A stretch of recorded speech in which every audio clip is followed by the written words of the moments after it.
The $3,000 Prada heel hit Elena's ribs before she even saw it coming. She crashed into the designer display stand, Valentine's glass hearts shattering around her as she hit the ground, her dress tearing, her elbow splitting open against the metal edge. For a moment, the entire Milano Grand Galleria went silent. Elena looked up from the floor, blood trickling down her arm at the man standing over her with contempt twisting his features. Bradford, her ex-fiancé, the man who'd stolen everything from her 3 years ago. "Stay down where you belong, you worthless," Bradford snarled. He had no idea who she was anymore. No idea that the poor abandoned ex he remembered, the one who'd begged him not to leave, who'd cried in her car with $17 to her name, who'd lost their baby from starvation and stress, was gone. No idea that she'd risen from those ashes. No idea about the diamond wedding ring hidden under her glove, the penthouse in Milan she'd left that morning, or the black card in her purse that had no limit. And Bradford definitely had no idea about the man whose name was now legally attached to hers, the man whose security team was currently holding him down, the man whose phone was ringing in her purse right now. Dante Rossi, her husband, Milan's most dangerous underground king. As Elena's trembling fingers accepted the call, and Dante's deadly calm voice asked, "Are you hurt?" She watched realization start to creep across Bradford's face. He just kicked the wrong woman. And in approximately 8 minutes, when Dante's motorcade screeched into this mall's parking garage, Bradford Sterling was going to learn a lesson about consequences that would destroy his entire world. But he still didn't know it yet. Right now, in this moment, he still thought she was nothing. That was about to change. Before we dive deeper into this story of love, revenge, and redemption, I want to wish you all a blessed and magical Valentine's season. May your holidays be filled with love, joy, and beautiful moments with those who matter most. Now, do me a favor by subscribing to the channel now and turn on notifications. Your support means the world to me. Now, let's get into this dramatic journey. Elena stood in their massive walk-in closet, selecting a simple black dress. Despite the luxury surrounding her, designer labels hanging like colorful soldiers in formation, she still gravitated toward understated elegance. Old habits from harder times. "You're doing it again," Dante said from the doorway, already dressed in a 3-piece suit that probably cost more than her first car. He was devastatingly handsome, his dark hair styled back, his presence commanding even in domestic settings. "Doing what?" She turned, clipping on pearl earrings. "Choosing the least expensive things in your closet." He crossed to her, sliding his hands around her waist. "You're married to one of the wealthiest men in Italy. Stop shopping in your closet like you're on a budget." She laughed, the sound light. "I like simple things. I like spoiling you." He kissed her neck. "Humor me. You humor me by loving me exactly as I am." His expression softened in that way it only did for her, always. Then more seriously, "You're going to the Galleria today. Just some Valentine's shopping. I won't be long." Something flickered in his eyes. Dante was protective to the point of obsession, a fact she both loved and occasionally found suffocating. "Take Marco and Luca with you." "Baby, I don't need bodyguards to go shopping."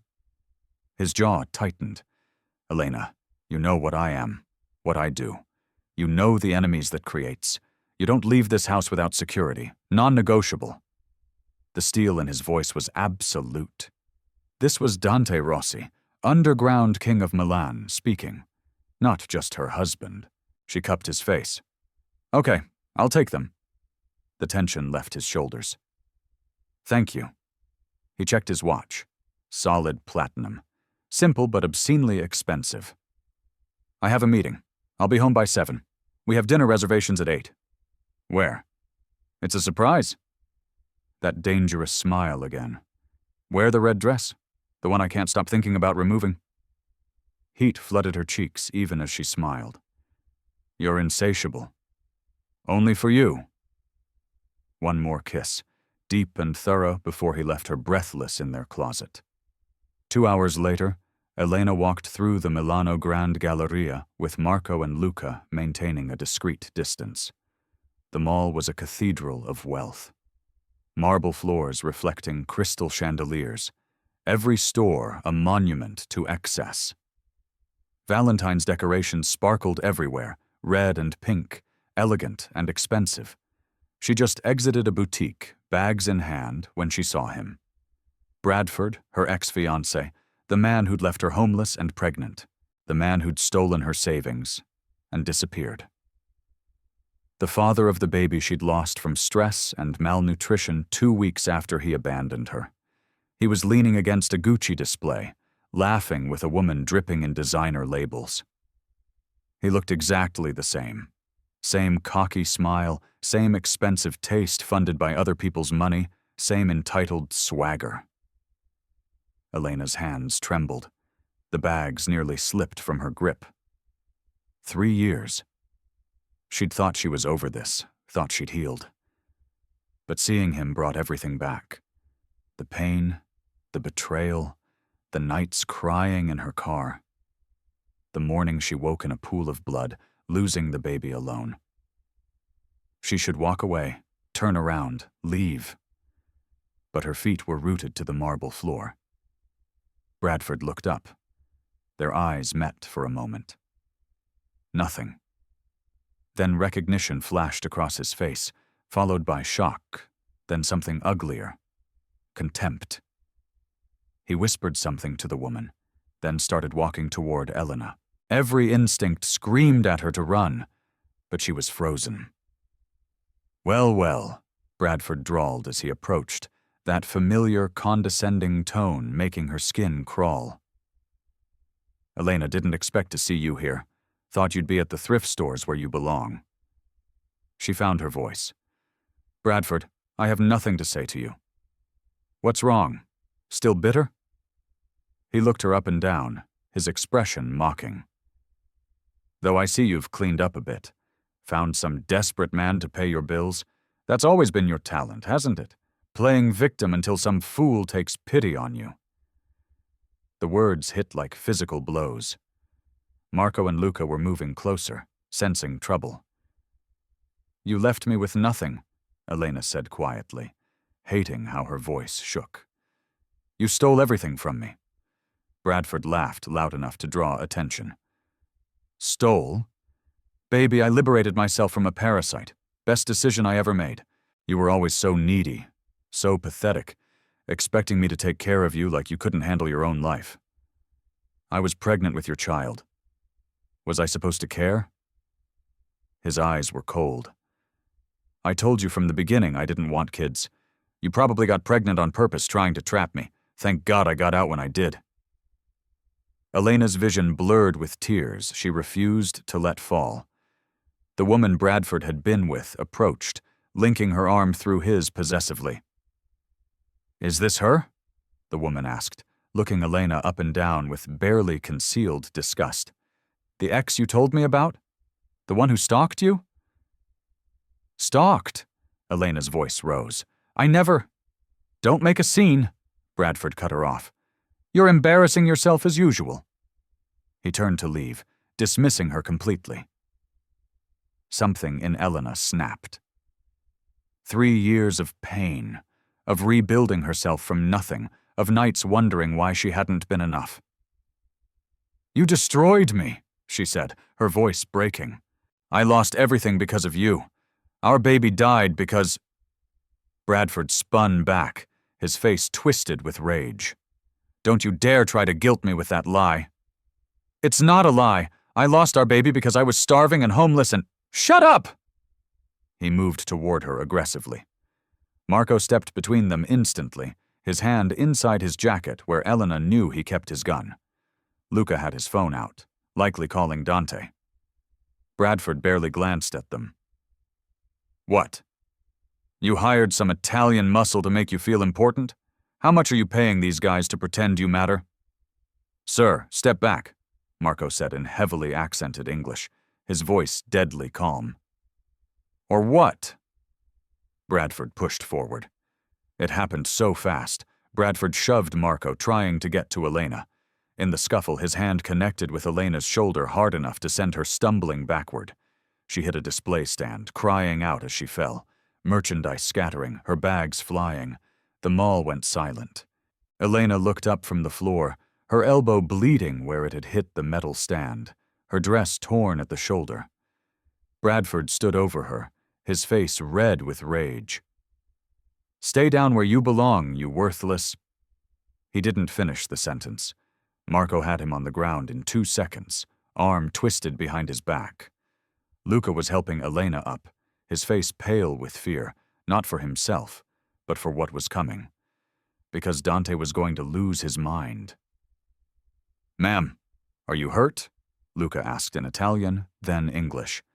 We need to get you home. I'm fine, Elena whispered, but she wasn't. Her hands shook, her elbow throbbed, but worse was the emotional wound ripped open, bleeding all over her carefully reconstructed life. Security guards rushed over. Bradford's girlfriend was screaming. Other shoppers had their phones out recording.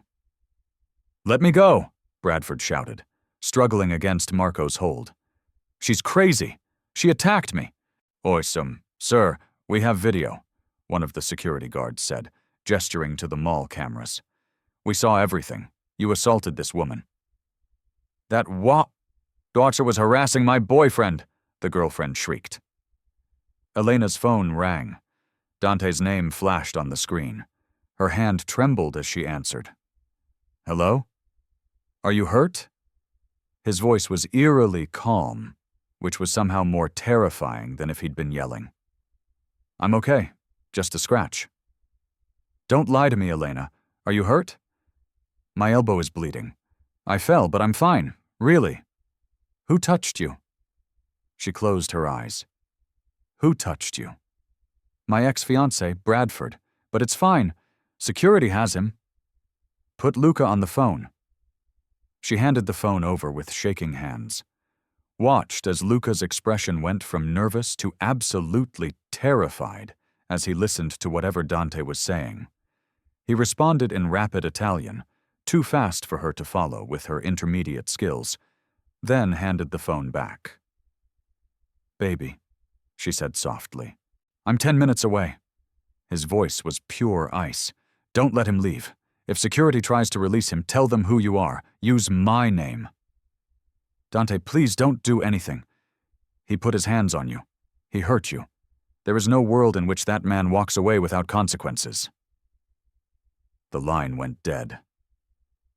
Elena looked at Marco, still holding Bradford to the ground, at Luca, who'd positioned himself protectively beside her, at Bradford's girlfriend screaming at security, at the crowd of people watching, recording, whispering, and she felt a cold certainty settle in her stomach. Bradford had no idea what he'd just done. If you're enjoying this story so far, please hit that like button and subscribe to the channel for more Mafia romance stories. Drop a comment telling me what you think is about to happen when Dante arrives. Now, let's see what happens next. Mall security had separated everyone by the time Dante arrived. Elena sat in the security office, an EMT cleaning the scrape on her elbow. Luca stood guard at the door. Marco was in a separate room giving a statement. Bradford and his girlfriend were in yet another room, their angry voices occasionally audible through the walls. Then Dante walked in. He'd come straight from whatever meeting he'd been in, still in his suit. But there was nothing civilized about him now. His expression was carved from stone, his eyes absolutely black with fury. 6 of his men followed him, all armed, all wearing the same cold expression. The security guards stood up immediately, recognizing power when they saw it. But Dante only had eyes for Elena. He crossed to her in 3 strides, his hands cupping her face with devastating gentleness. Let me see. It's just a scratch, she whispered. His eyes traveled over her torn dress, the bandage on her elbow, the tear tracks on her cheeks. When he looked at her again, she saw murder in his eyes. "Who is he?" His voice was barely above a whisper. "Point him out." "Dante, please, let's just go home. It's not worth—" "Not worth it?" His hand trembled against her cheek. "You're bleeding. You're crying. Someone put their hands on you in violence. My wife, my woman, my everything. And you think it's not worth it?" He switched to Italian, speaking to Luca in rapid-fire sentences. Luca bowed and left quickly. "Mr. Rossi." One of the security supervisors approached nervously, clearly recognizing the name. "We have the incident on camera. The man who pushed her is in the next room. We've called the police." "Cancel it," Dante said flatly. "Sir, the police won't be necessary. I'll handle this personally." The supervisor paled. "Mr. Rossi, we can't just—" Dante pulled out his phone, made one call, spoke 3 sentences in Italian, then hung up. 30 seconds later, the supervisor's radio crackled. He listened, his face going white, then nodded. "Yes, sir, of course. The police have been notified. It was a false alarm." This was Dante's Milan, his city, his kingdom. Elena watched it all with a strange sense of detachment. This was the man the world feared, the underground king who controlled more of Italy than most people realized, the man who could make people disappear with a phone call, and he was ready to burn the world down because someone hurt her. "I want to see him," Dante said, still looking at Elena. "The man who did this to you. I want you to show me." "Baby, what are you going to do?" He kissed her forehead, her cheeks, the tip of her nose. Gentle kisses at odds with the violence simmering beneath his skin. "I'm going to make sure he never touches you again, that he never even thinks your name without terror. He's not worth it. You are worth everything." He pulled back, his eyes searching hers. "Tell me about him. Tell me why I don't know about an ex-fiancé who clearly hurt you badly enough that you're shaking just from seeing him." She'd never told him the full story, had given him the basics. Abusive ex, hard times. Moved to Europe for a fresh start, but not the details, not the depth of the betrayal. Looking into his eyes now, she knew he needed to know. Deserved to know. "His name is Bradford Sterling," she began quietly. "We were together for 3 years, engaged for 6 months. I thought he loved me. I worked 2 jobs to support us while he was finding himself and building his business. I paid our rent, our bills, bought his clothes, his car, everything." Dante's jaw clenched, but he stayed silent, listening. "Then I got pregnant. I was so happy, so scared, but happy. I thought he'd be too. I thought we'd build a family." Her voice cracked. "He waited until I was 4 months along, until I bought baby clothes and painted the nursery. Then one day I came home and he was gone. He'd emptied our bank account, my money, taken everything of value, and left me a note saying he couldn't be tied down to a desperate woman and her trapped baby." "Elena," Dante's voice was raw. "I lost our apartment, lost both my jobs because I was too pregnant and too broke to maintain appearances. I lived in my car for 3 weeks. I tried to eat, tried to stay healthy for the baby, but I had nothing. No money, no food, no help. And then one morning I woke up and there was blood everywhere and I knew—" She couldn't continue. Dante pulled her into his arms, holding her so tightly she could barely breathe. She felt the tension in every muscle, the rage vibrating through him. "I lost the baby in a hospital charity ward," she whispered against his chest. "Alone. And then I had nothing left, no baby, no money, no future. I wanted to die." "But you didn't." His voice was thick with emotion. "No, I got angry instead. I spent 2 years rebuilding, worked my way up, saved every penny, applied for a teaching position in Milan because I wanted to be as far from that life as possible. And then I met you." She pulled back to look at him. "You saved me, Dante. You gave me a life I never dreamed possible. You loved me when I thought I was unlovable. You made me whole again." His thumbs wiped away her tears. "You saved yourself, my love.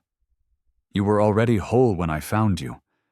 I just recognized what everyone else was too blind to see. You're the strongest person I've ever met." "I don't feel strong right now, because he's a ghost from a past that still haunts you." His expression hardened. "But ghosts can be exorcised, and I'm very good at making problems disappear." "What are you going to do?" That dangerous smile. "Have a conversation, man to man. Help him understand the magnitude of his mistake." He stood, buttoning his suit jacket with controlled precision. "Stay here. This won't take long." "Dante." He kissed her, deep and possessive. "Trust me." Then he was gone, his men following, and Elena was left with a terrible certainty that Bradford Sterling's life was about to change forever. Through the walls, she heard a door open, heard Bradford's aggressive voice. "About damn time someone with authority showed up. I want that crazy woman arrested for—" His voice cut off abruptly. Dante's voice, too low to make out words, but the tone was unmistakable. Dangerous, controlled, deadly. Then Bradford again, louder, nervous now. "Who the hell are you? You can't just—" A crash, the girlfriend screaming, security guards shuffling nervously. Elena stood, moving to the door. Despite Luca's protest, she had to see. Through the window of the adjacent room, she watched Dante lift Bradford by his throat, one-handed, slamming him against the wall hard enough to crack the plaster. Bradford's feet dangled off the ground, his face turning red as he clawed at Dante's grip. "My name is Dante Rossi," her husband said, loud enough for everyone to hear. "The woman you put your hands on is my wife. Do you understand what that means?" He dropped Bradford, who collapsed, gasping. "That means you just signed your own death warrant." Bradford scrambled backward. "I didn't know! I swear I didn't know she was married." "Married?" Dante's laugh was cold. "You think I'm angry because of a legal document? No, I'm angry because you destroyed the woman I love years before I found her, because you left her pregnant and homeless, because you stole from her, abandoned her, caused her to lose a child she desperately wanted." Bradford's face went white. "She told you that? She's lying. She—" Dante kicked him in the ribs hard. The sound of bone cracking echoed through the room. Bradford's girlfriend screamed. Security guards looked away. Nobody was going to stop this. Nobody could. "Let me explain something to you." Dante crouched beside Bradford's writhing form. "I own this city in ways you can't comprehend. I control businesses, politicians, police. I have men who would kill for me without question. And that woman in the other room, she's the only thing in this world I value more than my own life." He grabbed Bradford's hair, forcing his head up. "So when you pushed her, when you made her bleed, when you made her cry, you set in motion events you cannot stop. Do you understand?" "Please," Bradford whimpered. "I'm sorry. I'll apologize. Your apology means nothing. Your remorse is worthless."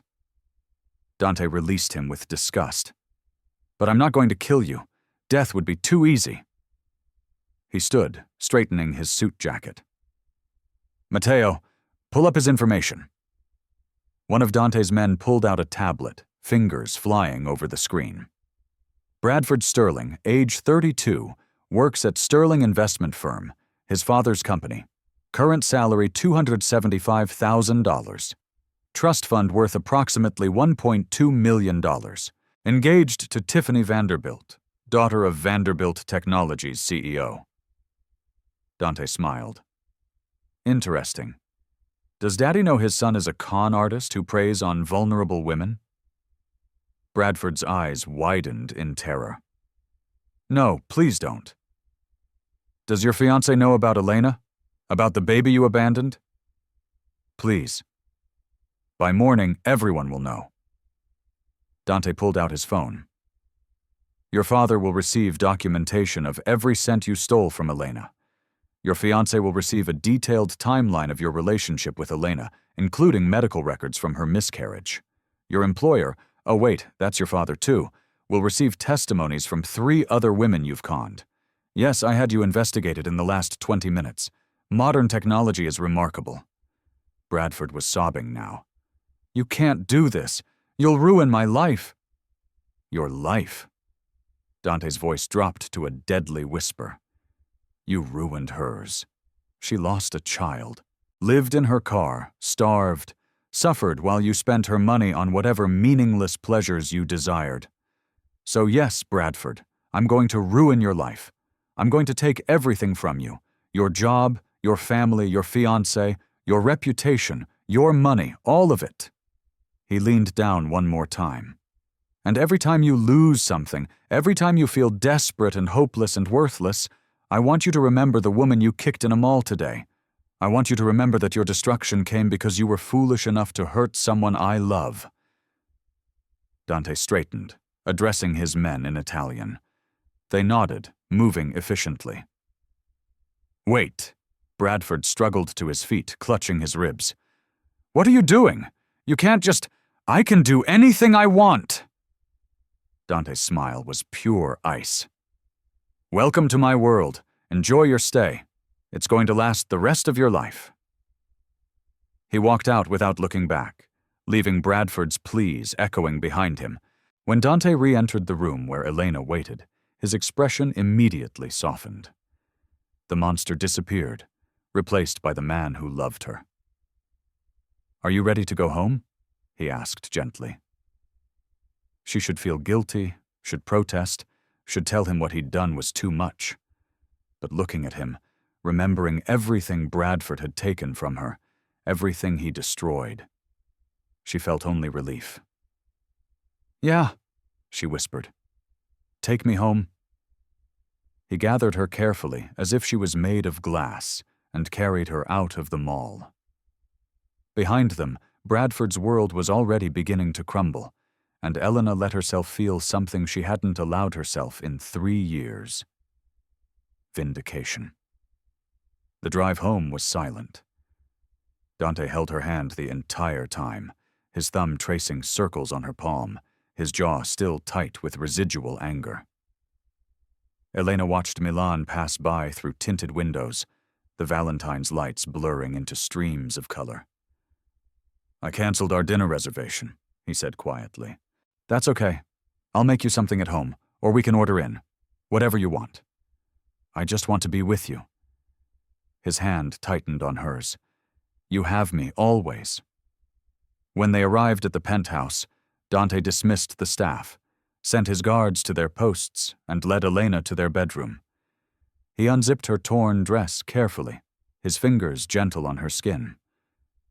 Shower with me? He asked softly. She nodded. Under the hot water, he washed her hair, his hands massaging her scalp with slow, soothing circles.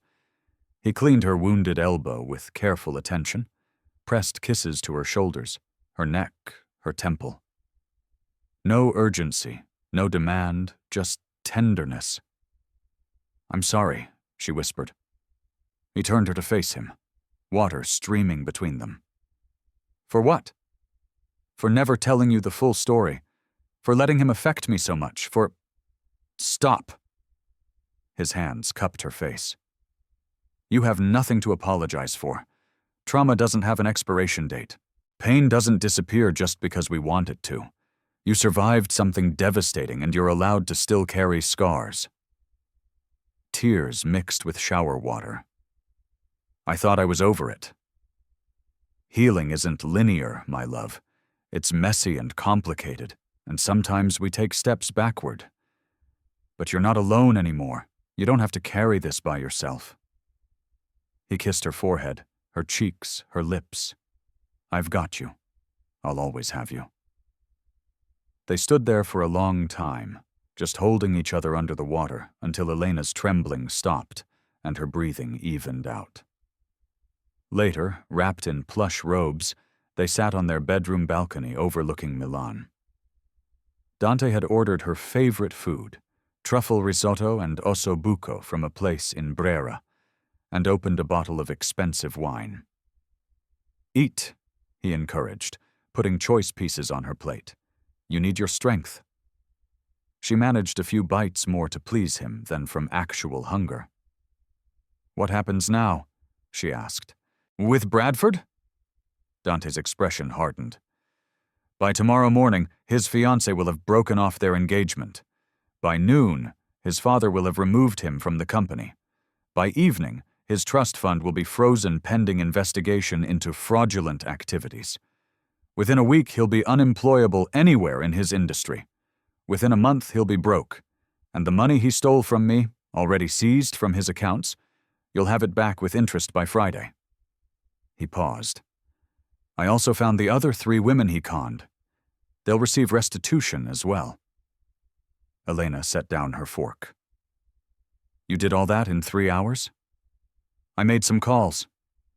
He shrugged, as if he'd done nothing more significant than order takeout. "I have resources." "Dante." He took her hand. "Do you think it's too much? Do you want me to stop?" Did she? Bradford had destroyed her life without a second thought, had left her to suffer while he moved on to his next victim. She'd rebuilt herself through sheer willpower, but the scars remained.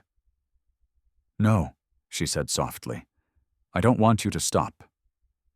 Satisfaction gleamed in his eyes. "Good, because I wasn't going to." They ate in comfortable silence for a while. Then Elena asked the question that had been bothering her. "How do you do it? Control this whole city? You're only 31. Dante smiled, that dangerous smile that always made her pulse race. "My father built an empire in the shadows. When he died 5 years ago, I inherited everything. But I'm not my father. He ruled through fear alone. I rule through fear and strategy. I give people what they want, protection, money, power, solutions, and in return, they give me loyalty. And if they betray you, then I remind them why fear is the more powerful motivator." He looked at her seriously. "Does it bother you? What I am? What I do?" She considered this. When they'd met, she'd known he was wealthy and powerful, but not the extent of it. The truth had revealed itself gradually. The bodyguards, the lavish lifestyle, the way people reacted to his name. By the time she understood the full scope of his empire, she was already in love with him. "I won't pretend to love everything about your world," she said honestly. "The violence, the danger, the moral gray areas. But I love you. And I know that everything you do, every terrible thing, it's to protect what you've built and the people you care about. You're not one of those women who fell in love with the danger and power, are you?" There was vulnerability in his question. "You love me despite it, not because of it." "I love you for you."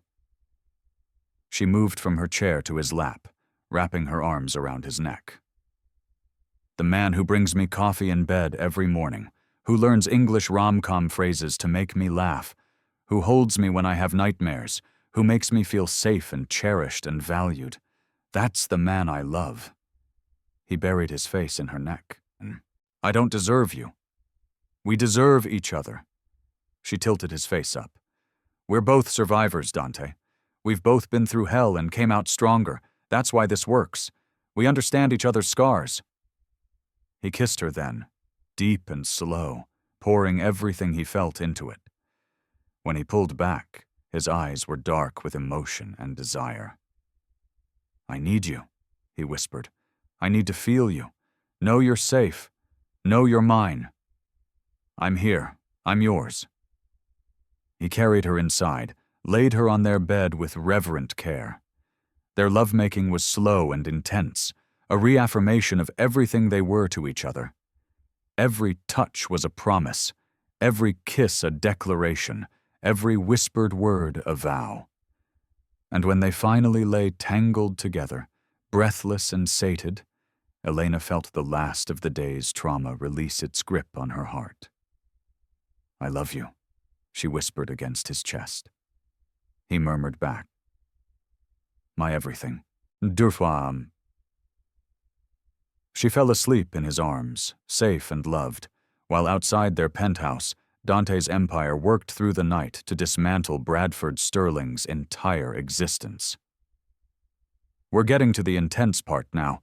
If you haven't already, please hit that subscribe button and turn on notifications so you don't miss any of our dramatic love stories. Comment below what you think Bradford deserves, and let's continue with this journey. The next morning, Elena woke to Dante's phone ringing incessantly. He extracted himself from her arms with a whispered apology, taking the call in Italian as he walked to the balcony. She stretched, feeling the pleasant soreness from last night, and checked her own phone.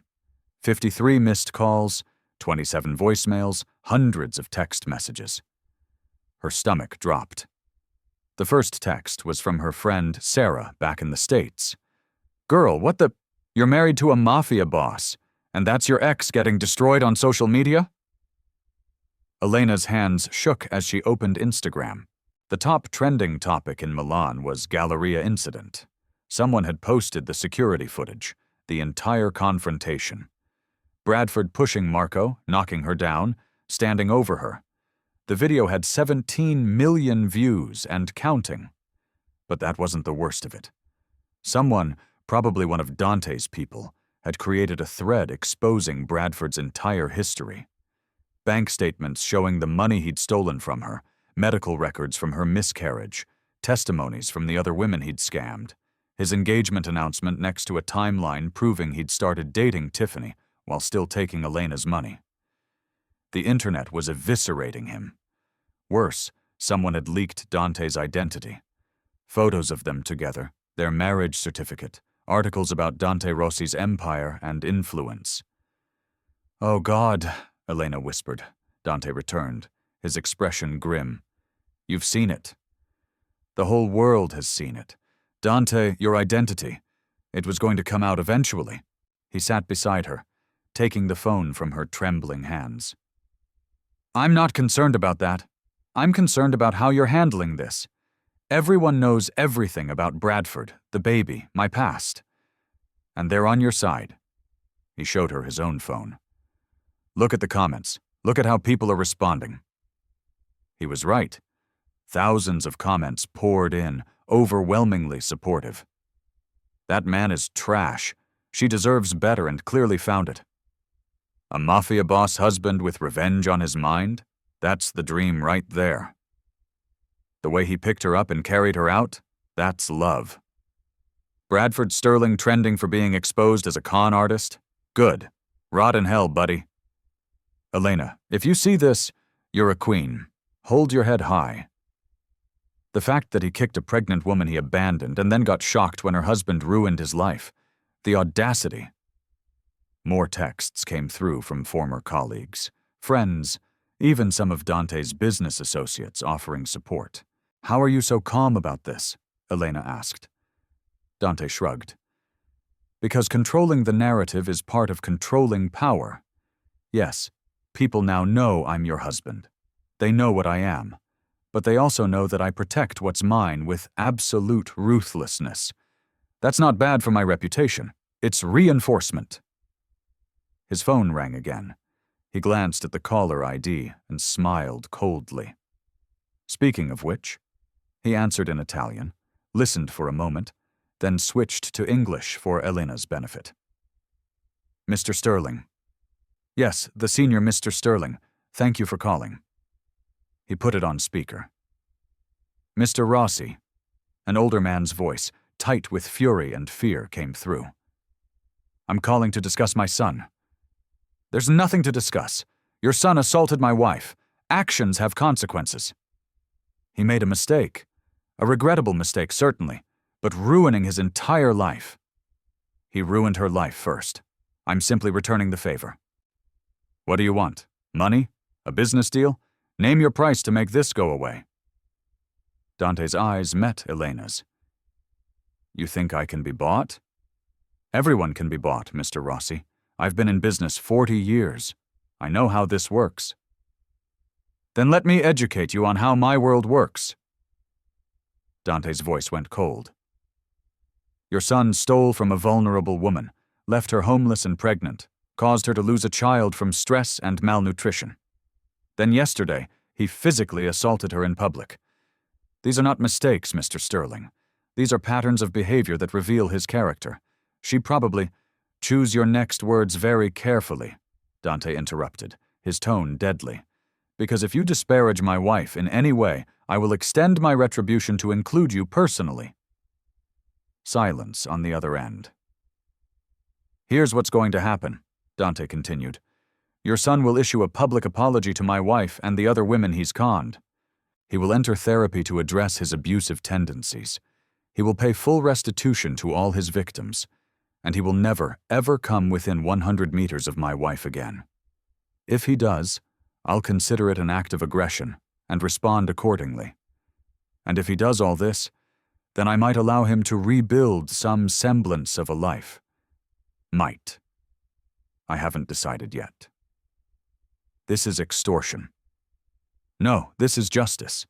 If you want to involve the legal system, please do. I have excellent lawyers and more than enough evidence to have your son imprisoned for fraud, theft, and assault. The choice is yours. Another long silence, then defeated. He'll comply. Smart decision. Dante ended the call without saying goodbye. Elena stared at him. You're enjoying this immensely. He pulled her close. Is that wrong? Probably, but I think I'm enjoying it too. He laughed, the sound genuine and warm. That's my girl. Over the next few days, Elena watched Bradford's world crumble in real time through social media. Tiffany Vanderbilt broke off their engagement with a scathing Instagram post that went viral. Sterling investment firm released a statement distancing themselves from Bradford and announcing his immediate termination. 3 major news outlets ran exposés on his pattern of financial and emotional abuse. The public apology came on the 4th day. Bradford, looking haggard and broken, stood in front of cameras and read from a prepared statement. I want to apologize to Elena Rossi, formerly Elena Thompson, for the pain and suffering I caused her. I was selfish, cruel, and abusive. I stole from her, abandoned her when she needed me most, and physically assaulted her. There is no excuse for my behavior. I'm sorry to the other women I've hurt. I'm entering therapy to address my issues and will spend the rest of my life trying to make amends. He looked directly into the camera, and Elena knew Dante had scripted this part specifically. To Mr. Rossi, I apologize for hurting your wife. I understand now the magnitude of my actions and accept full responsibility for the consequences. The video ended. Elena turned off her phone and looked at Dante, who was working on his laptop beside her on the couch. It's done? She asked. It's done. He closed the laptop. How do you feel? She considered this. Lighter. Like I've been carrying this weight for 3 years, and finally put it down. Good. He pulled her into his arms. You never have to carry anything alone again. Whatever burdens you have, they're ours now. We shoulder them together. That's not fair to you. Love isn't about fairness. It's about choice. I choose you, Elena. Every day, every moment. I choose you. She kissed him, pouring 3 years of pain and healing and gratitude into it. I choose you too. That night, Dante took her to a private restaurant he owned in Milan. The entire place had been reserved just for them, candlelit and decorated with her favorite flowers, white roses and purple orchids. What's all this? She asked, as he pulled out her chair. A celebration. Of what? You. Your strength, your resilience, your freedom from the past. He sat across from her, taking her hand. I know the last few days have been overwhelming. I wanted to give you something beautiful to remember instead. Dinner was exquisite, a fusion of Italian and American food that somehow worked perfectly. They ate and talked and laughed, and Elena felt more herself than she had in days. After dessert, Dante stood and extended his hand. "Dance with me." "There's no music." He pulled out his phone, pressed play, and Adore You by Harry Styles filled the restaurant. He'd been learning her favorite songs, building playlists that mixed her American tastes with Italian artists he loved. They swayed together in the candlelight, his arms around her waist, her head on his chest. "Thank you," she whispered. "For what?" "For loving me, for protecting me, for giving me a life I never imagined possible. Thank you for trusting me with your heart." He tilted her face up. "Thank you for seeing past what I am to who I am. Thank you for choosing me always." He kissed her there in the candlelight, and Elena felt the last piece of her broken heart heal. Bradford had shattered her, but Dante had gathered every piece and put her back together with gold, making her more beautiful for having been broken. The music swelled, and they danced until midnight, wrapped in each other and the promise of tomorrow. 2 weeks later, on Valentine's Eve, Elena received a notification from her bank. $127,000 had been deposited into her account. Every cent Bradford had stolen, plus interest, plus compensation for pain and suffering. She stared at the number, remembering the girl who'd had $17 and a prayer, who'd rebuilt herself from nothing. That girl felt like a lifetime ago. "What will you do with it?" Dante asked, reading over her shoulder. An idea had been forming for days. "I want to start a foundation for women who've been financially abused by partners, help them get back on their feet, provide resources, housing, job training, therapy, everything I wish I'd had." Dante's smile was brilliant. "I think that's perfect.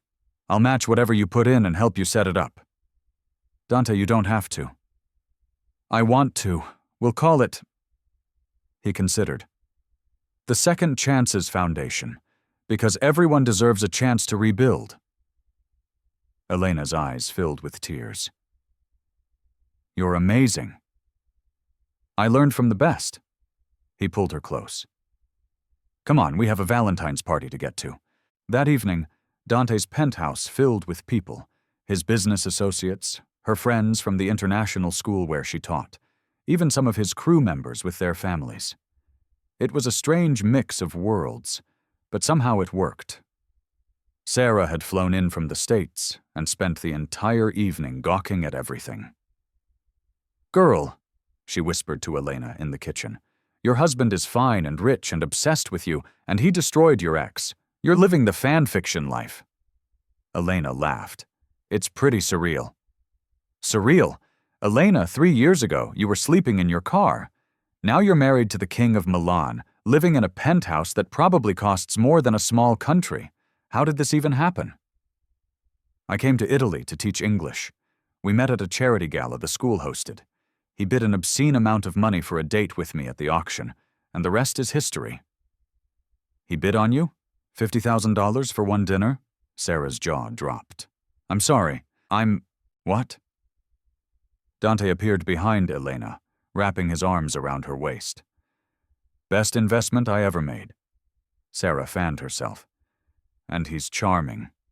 Girl, if you ever get tired of him—" "She won't," Dante said confidently, kissing Elena's neck. The party continued late into the night. At midnight, Dante called for everyone's attention. "Thank you all for coming," he said in English, then repeated in Italian. "This year has been transformative for me. I found love, got married, and learned what it truly means to have something worth protecting beyond power and money." He looked at Elena, his eyes soft. "My wife has taught me that strength isn't just about control or fear. It's about vulnerability, forgiveness, resilience. She survived things that would have broken most people and came out stronger. She's my inspiration and my anchor." He raised his glass. "To Elena, to love, to second chances, and to the family we're building together. Happy Valentine's. Everyone cheered, glasses clinking. Elena was crying again, but these were happy tears. Later, after everyone left and they were alone in their bedroom, Dante gave her his gift, a small velvet box. Inside was a necklace, a delicate gold chain with a pendant shaped like a phoenix rising from flames.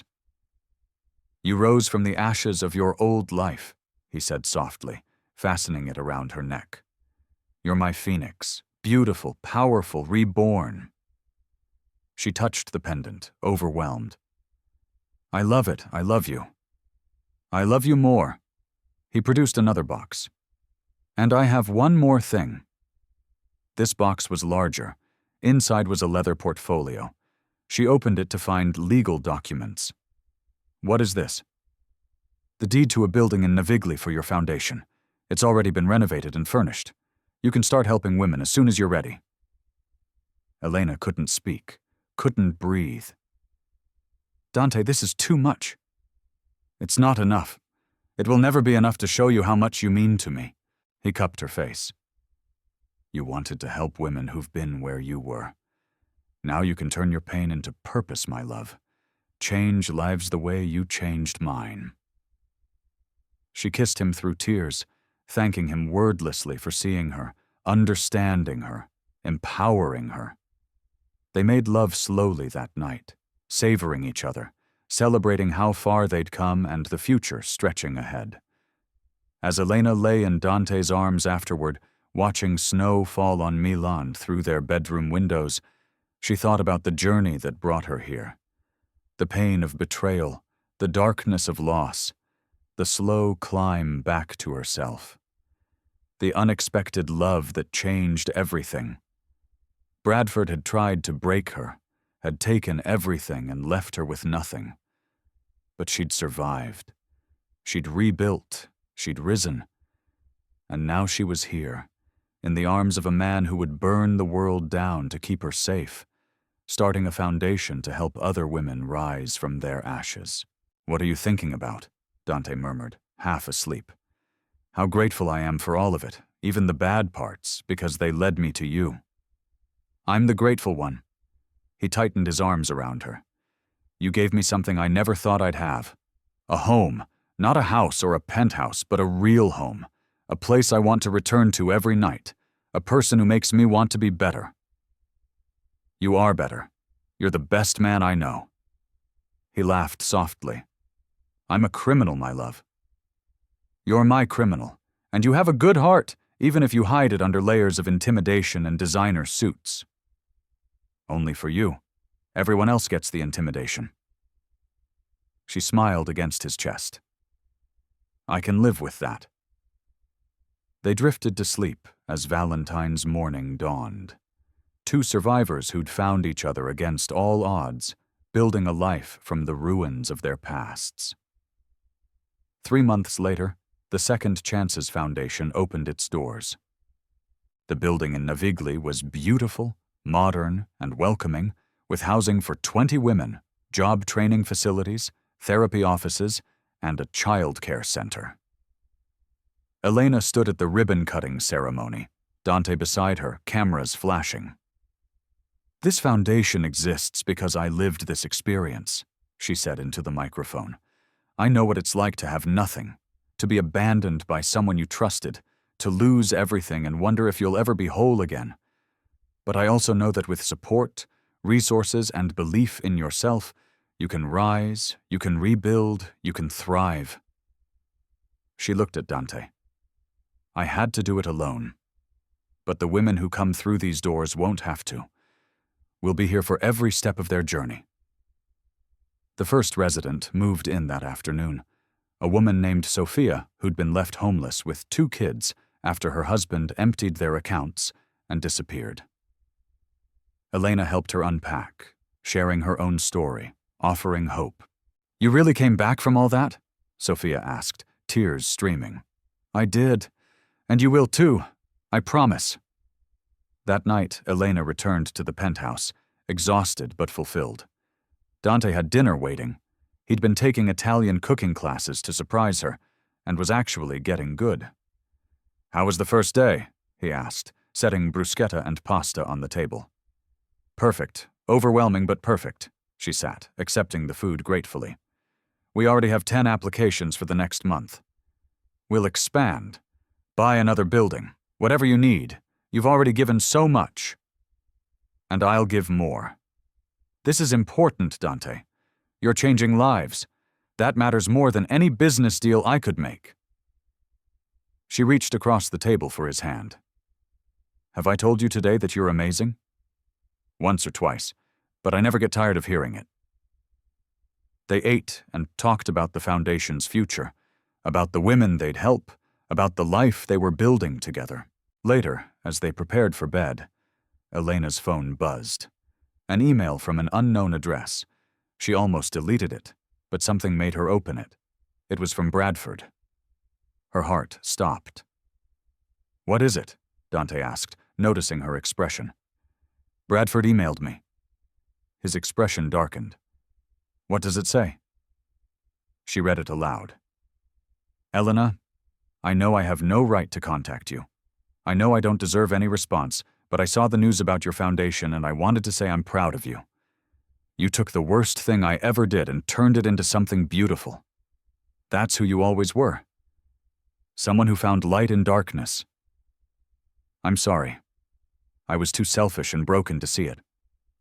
I'm in therapy now, really trying to change. I don't expect forgiveness. I don't deserve it. But I wanted you to know that you deserved better than me, and I'm glad you found it. I hope you're happy. You deserve all the happiness in the world. Bradford." Silence filled the room. "How do you feel?" Dante asked carefully. Elena thought about it. 3 months ago, seeing Bradford's name would have sent her into a panic. Now, reading his words, she felt nothing. No anger, no pain, no satisfaction. Just nothing. "I feel free," she said finally, "like that chapter is completely closed. Do you want to respond?" "No, there's nothing to say. He's part of my past and I'm focused on my future." She deleted the email and set down her phone. "Besides, I have everything I need right here." Dante pulled her into his arms, and she melted into his embrace. "I love you," he whispered. "My phoenix, my fighter, my everything." "I love you too. My protector, my partner, my home." They stood there in their bedroom, the Milan skyline glittering outside, holding each other and the future they were building. Elena had been broken, abandoned, destroyed. But she'd risen, and in rising, she'd found love, purpose, and a power she never knew she possessed, the power to transform pain into hope, not just for herself, but for every woman who'd walked through her foundation's doors. Bradford had kicked her in that mall, thinking she was still the broken woman he'd left behind. He couldn't have been more wrong. She was Elena Rossi now, wife to Milan's underground king, founder of a movement, a survivor who refused to let her story end in tragedy. And as Dante kissed her, deep and sweet and full of promise, she knew this was just the beginning. If you made it to the end of this story, thank you so much for watching. Please don't forget to like this video, subscribe to the channel for more Mafia romance stories, and comment below telling me what you thought about Elena and Dante's love story. What should our next story be about? Should we do more Mafia romance, forbidden love? Let me know in the comments. And to everyone celebrating, I wish you a beautiful holiday season filled with love and joy. Until next time, keep believing in second chances and the power of love to heal all wounds. See you in the next video.